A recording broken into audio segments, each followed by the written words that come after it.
Section 4.4, solving more linear equations.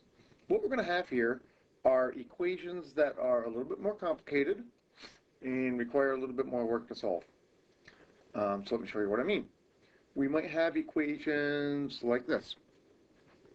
Negative 6w minus 3 equals 4w plus 17. Well, we can see right away what makes this equation different from what we did in the previous section. The big difference is we have the variable on both sides. We have w on the left and w on the right. So the way you do these, what you need to do is get all the variables on one side and then all the numbers on the other. So to do that, I would subtract 4w from both sides. It doesn't matter if you get the variables on the left or the right. I'm choosing to put them on the left. Minus 10w minus 3 equals 17. All right, good shape now. I got all the variables on the left. Now I need to get all the numbers on the right, so I add 3 to both sides. Minus 10w is 20. One more step and I'll be all done. Get the w all by itself. The w is now connected by a multiply, so I do a divide. Divide both sides by minus 10, and w is negative 2. All right, here's another one. Let's see. How about 2x equals 5 times 2x plus 9 plus 3. Well, once again, we see we have x's on both sides, but now we see that one side is kind of complicated. What we need to do is we need to simplify the right-hand side. So we need to forget about the left altogether for just a minute here. The left is just 2x, it's all simplified. So what I usually tell my students to do, and I don't have a way to do it here on the computer, is I would tell my students, simply cover up the left-hand side of the equation and only work on the right-hand side. Get that simplified first, and then go back and solve. So on the right-hand side, if I'm going to simplify, I would distribute. So I would have 10x plus 45 plus 3. And then on the right-hand side, I see I have a couple like terms, so I would write 10x plus 48. All right, so I think I got my right-hand side as simplified as I can, so now I'm going to write the left-hand side back in. There I am. Now I'm ready to solve. Once again, I see I have x's on both sides. I need to get the x's together, so I do a minus 10x on both sides. Minus 8x is 48. Divide both sides by negative 8. X is negative 6. Now, let me show you the common mistake that I see students make on a problem like this. Hopefully you won't make it. We do the same problem, but I'm going to do it wrong. So over here, this is wrong. 2x equals 5 times 2x plus 9 plus 3. Do the first step correctly. Distribute through 10x plus 45 plus 3. And then here's where I'll see students make a mistake. I'll see them do this. They'll write minus 3 and minus 3. What's wrong with that? Well, what's wrong with that is if you do minus 3, you have to do it on both sides. And students will say, well, I did it twice. I did it on both sides. But that's not what we mean by both sides. When you subtract 3 from an equation, you need to do it on both sides of the equal to sign. So you could subtract 3 over here, but if you're going to do that, you would have to do a minus 3 way over there. You'd have to do it on the other side of the equal. And then you would see, well, that doesn't really help too much because now it puts numbers over on the left-hand side. I didn't have them before. So watch for that. That's probably the single biggest mistake I see students make is they'll do a minus 3, or they'll do a plus 4x, but they're not doing it on two different sides of the equal to sign. Make sure when you do anything to an equation, you do it to both sides. Notice back here, these were on the same side of the equation. All I did is combine them together. 45 plus 3 is 48. They were just like terms. I put them together. All right, one more like this, and then we'll do one with some fractions, and then we'll do a word problem. How about 3 times 4x minus 5 minus 2x plus 3 equals 2 times x minus 4. All right, what do we see this time? This time we see the left-hand side of the equation is complicated, so we need to simplify that. The right-hand side is also not simplified. We need to simplify that. So we'll go through, we'll do all our simplifying, and then we will solve. Okay, so let's see. On the left-hand side, I'm just going to work with the left-hand side first. So I'm going to completely ignore the right-hand side for a minute. On the left-hand side, I just have an expression. I need to simplify it. So I distribute. I have 12x minus 15. And then think of this minus here. Think of that as a minus 1. We need to distribute that through. So that becomes minus 2x minus 3. And again, I'm not going to do a plus 2x here. That would be wrong. I'm just going to combine my like terms. I've got a 12x and a minus 2x. That's a 10x. Next, I combine my numbers. Negative 15 and negative 3 makes negative 18. Okay, so I'm all done simplifying the left-hand side. Got it all combined up. Now I do the right-hand side. Right-hand side is easier. Just distribute 2x minus 8, 2x minus 8. All right, now we solve. Get all the x's together. I do a minus 2x on both sides.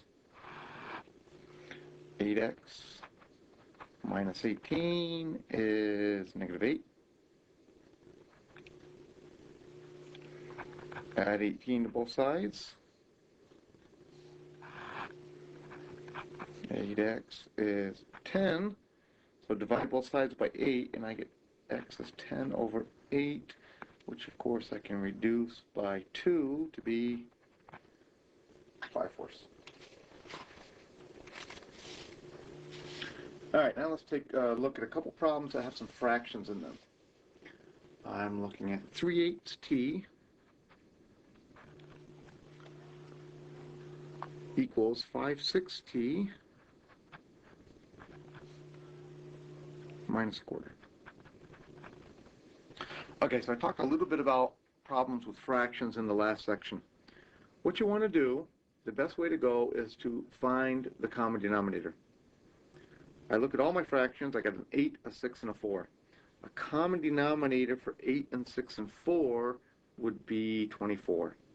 So I'm going to take the number 24 and I'm going to multiply it by everything. So I'm going to have 24 times 3/8 t equals 24 times 5/6 t minus 24 times 1/4. And I'm going to think of 24 as being 24 over 1. And then I'm going to deal with my fractions. So I see I have a 24 on top and an 8 on bottom. That reduces to be a 3. 3 times 3 is 9. So there's 9t. Equals, here the 24 and the 6 reduce to be a 4. That would be 20t. Minus 24 and 6 reduce, the 24 and 4 reduced to be a 6. Okay, so again, see my strategy there?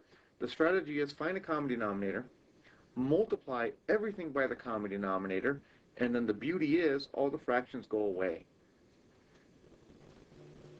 Now we solve. Pretty easy to solve now. Subtract 20t on both sides. Minus 11t equals minus 6. Divide by minus 11. T is 6 over 11. All right, I want to do one more problem with a fraction, and then I'm going to do a word problem. Here's my other problem with a fraction. 4/3 x minus 2 equals 3x plus 5/2.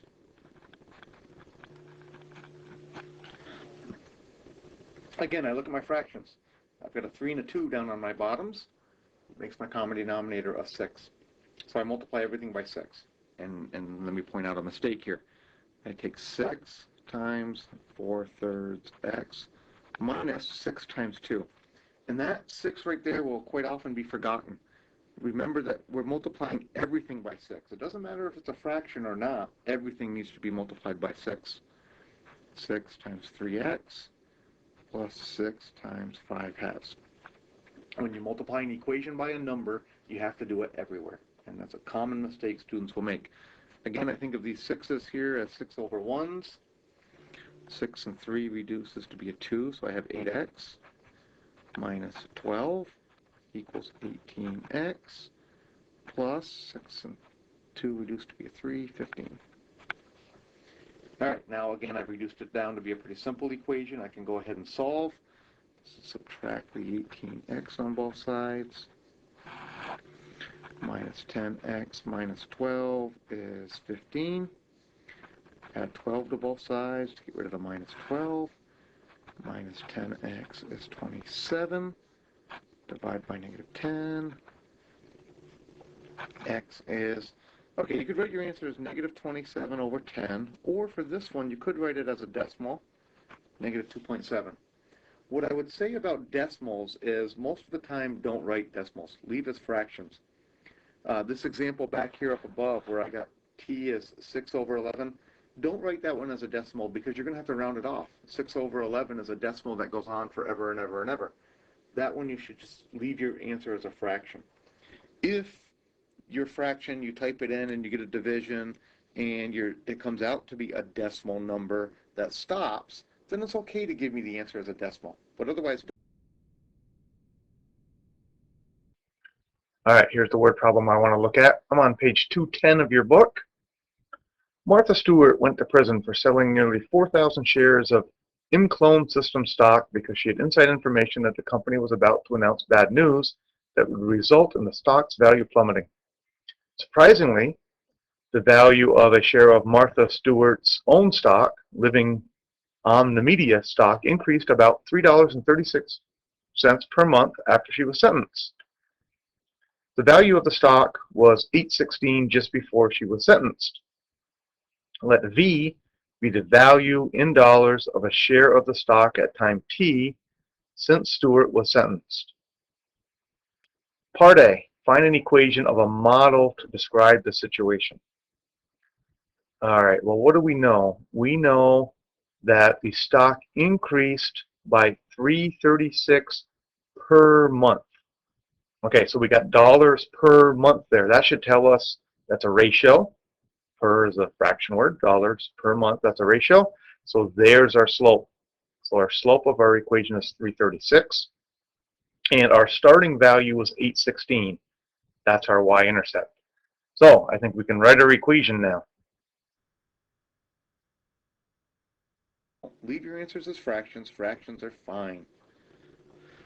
All right, one word problem, and we'll be done this section. So, our equation. We normally use y equals mx plus b for equations. However, in this case, reading the directions, the value v, so v is our value, that's going to be our y number, and t months, that's going to be our time. So we're going to use v equals mt plus b. We determined that our slope was 336